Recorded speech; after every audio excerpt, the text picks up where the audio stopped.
Now, one of the major announcements made by Sunak during his speech to the Tory party conference yesterday was his aim and desire to create what he calls a smoke-free generation by raising the legal age people can buy cigarettes each and every year. Have a listen to this, my friends. I propose that in future we raise the smoking age by 1 year every year. That means a 14-year-old today will never legally be sold a cigarette. For a Conservative, measures that restrict choice are never easy. I know not everyone in this hall will agree with me on this, but I've spent a long time weighing up this decision. Simply put, unlike all other legal products, there is no safe level of smoking. Well, the Prime Minister will give MPs a free vote on the plan, so one man who will be quite busy before then is Simon Clarke from the pro-tobacco lobby group Forest. He joins us now from Salford, and with us in the studio is Chris Thomas, who heads up the IPPR's Commission on Health and Prosperity. Chris, going to come to you first. What's your take on Rishi's new plans? So I think what it is essentially the Prime Minister looking to the best examples internationally of countries that are taking health seriously and saying, let's follow that path. He's identified that at the moment, sickness in the UK is very high and that's harming the economy. And I think this is the kind of policy on smoking we could do with the same ambition, to be honest, on other issues like obesity and gambling and alcohol. But this is the kind of policy that can make us healthier, more prosperous, and so I think it's a welcome move. Can I cross to... sorry, Simon, you're down the line, I appreciate that. Progressive political posturing by Rishi Sunak, or yet more example of how a nanny state are taking away our liberty, sir. What's your view? I think it's a cynical pre-election stunt. Rishi Sunak showed no interest in the smoking debate until suddenly 2 weeks ago, a story appeared in The Guardian saying that he was considering this policy. I mean, Chris talks about him looking at other international policies. Only one country in the world has considered a policy like this, and that's New Zealand. It's only just introduced it. We have no idea what the impact is going to be. So at the very least, we should wait and see what happens in New Zealand. Rishi Sunak, if he's determined to push this through, should put it in the Conservative Party election manifesto whenever that election takes place and let people vote on it. But also listen to Chris there. He's talking about extending similar policies. Oh no, the smoke alarm of all things. Oh, have you been having a cheeky cigarette in the bathroom? Sorry, I'm in a hotel. You're in a hotel. That is brilliant. Are you okay, Simon? Do you have to evacuate the building, or can you stay with us? I'm staying with you. Okay, good. Chris, you talk. So, I mean, the idea that we don't know what will happen from this policy, I think, is false. We have seen in the USA the raise in smoking age have tremendous impact. We've seen studies of what is modelled to happen in New Zealand, and its tremendous impact. What we would expect is less people getting some of the most unpleasant diseases that are pretty much known to us at the moment, and massive economic benefit in terms of productivity through people's adult life and savings to public services as they get older, because they will age more healthily, and that is crucial.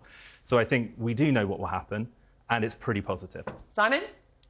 We don't know what's going to happen. And the point is, we cannot all live risk-free lives. And when people are 18, they are legally adults in this country, and they should be allowed to do that. I mean, there are politicians, for example, who want to reduce the voting age to 16. And at the same time, these are going to be the same people who are going to the voting lobby to make it impossible to buy cigarettes when you're 25 or 30.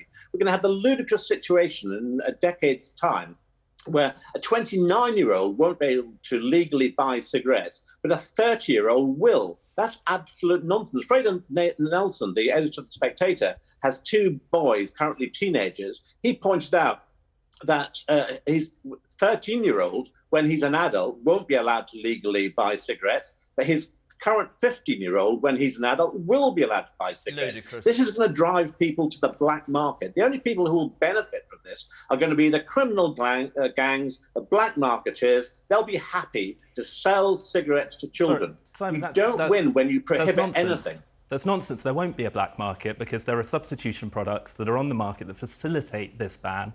There will be a black market. There won't be. People will substitute the their products. The substitution market for many people is not going to be adequate. Nicotine is still available on the market and people will flow through to vaping devices and non-combustible products, as we're seeing already at the moment. Like vaping. A lot of smokers do not like vaping. I'm a huge fan of vaping. It's helped a lot of people quit smoking. I agree. It's a great safer form of ingesting but it's nicotine. not smokers, Simon. Smokers are not being prohibited cigarettes. Everyone that is affected by this policy currently does not smoke. So we're not talking about smokers who don't like vaping, who already smoke. We're talking about people who are currently children coming through and not being allowed to get a costly, Can we address the elephant in the room that nobody has spoken about? And you know, we can talk about, and we were talking about it before, weren't we? The effect of illness on the NHS and how, you know, this costs this country a lot. Can somebody give me a straight answer? Are we going to get to a point in this country where we are told what we can and can't do? Nick and I both used to smoke. Fact. She's pregnant, I happen to vape. The fact is, I sit here saying, I understand the medical issues, but I have a damn right to decide for myself, don't I? So I think the government, look... No, answer the question, don't I? The government, well, I think the government does ban things when they are literally lethal. What's it got to do with the government? Why is it the government's job to tell us whether we can smoke? Simon, the government have to pick up the bill, don't they? And I do speak as an ex-smoker, and I hate the fact that I smoked, but it was something that was brought into my life. I didn't wake up one morning and say, I want a cigarette. It was through social pressure that ultimately is... Maybe not pressured to have a cigarette, are you? Yes, you are, absolutely. It's a social pressure, and it is... It Hold on a second, Nick. I care about you deeply. If you're in a pub with your mates, nobody goes, you've got to have that cigarette. You make a decision, and that's what I'm trying to talk about. Do you not know what social pressure is? It's peer pressure. It's everybody around you doing it. Why are they doing it? Because their parents did. Why are their parents doing it? Because So do you not drink in a pub if other people are drinking? No, I don't now. Tobacco companies have pushed upon our parents and our parents' generations that smoking was actually healthy and cool. We're still living the negative effects of that through peer pressure. Would you ever go back to smoking? No, never, because I'm free of it now. What would you do if your kid decided to smoke? I would have a serious conversation with them and educate them on the damage that it causes. Well, what if they still ignored you? We educate people about Then I would health suggest that they switch to vaping, which is proven to be so much, well, less bad for you than smoking. Exactly. And let's remember that most people in this country that are adult smokers want to quit. This is an addictive substance.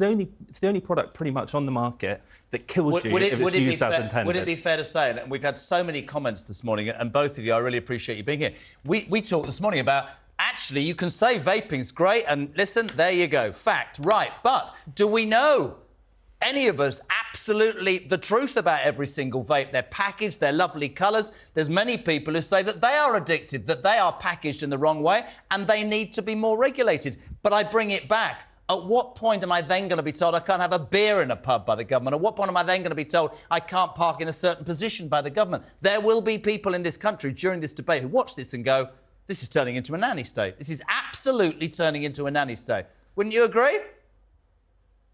So who's that addressed to? I completely agree. And it's getting ridiculous. I mean, even Chris in his opening comment said, oh, this could be extended to food and alcohol. No, I didn't say so are you suggesting we want to create a society where certain types of food are banned? Or we're going to ban alcohol for people, younger age groups? This is getting absolutely ridiculous now. When people are 18, they are adults. I totally agree that people should be educated about the health risks of smoking, drinking to excess, eating the wrong types of food. But if people in a free society choose to make the so-called wrong choices, that is a matter for them. It's not a matter for government. And going back to the business of cost, the alleged cost of treating smoking-related diseases on the NHS is £2.5 billion a year. Smokers contribute over £10 billion a year in tobacco taxation. They more pay their way in society. Just quickly, I want to ask you, will it not be very odd in, say, 40 years' time that this age limit has increased to people in their 60s? So you'll have a 59-year-old who's not allowed to smoke and a 60-year-old who can. Ultimately, that person is going to pass the cigarette to their younger people. I mean, I just don't think by that point we will have 59-year-olds smoking. What we'll see is that the incentive here is massively towards innovation in non-combustible products, ideally climate-friendly versions of those products that will be much more dominant. Yes, climate-friendly is good. You don't want to see vape canisters all over your streets. Well, we've got a comment in from Michael who said, we already have a smoke-free generation. School kids don't smoke. they vape. Can't remember the last time I saw a school kid with a cigarette. I'm sure Sunak knows this, trying to take credit for something already completed without his efforts. I think that's a really good point, Michael. Really, really interesting point. Thank you to Chris Thomas. Thank you to Simon Clark. Thank you for all your comments. That's the subject, right? It ain't going to go away. At the end of the day, it's the subject that so many people have an opinion of.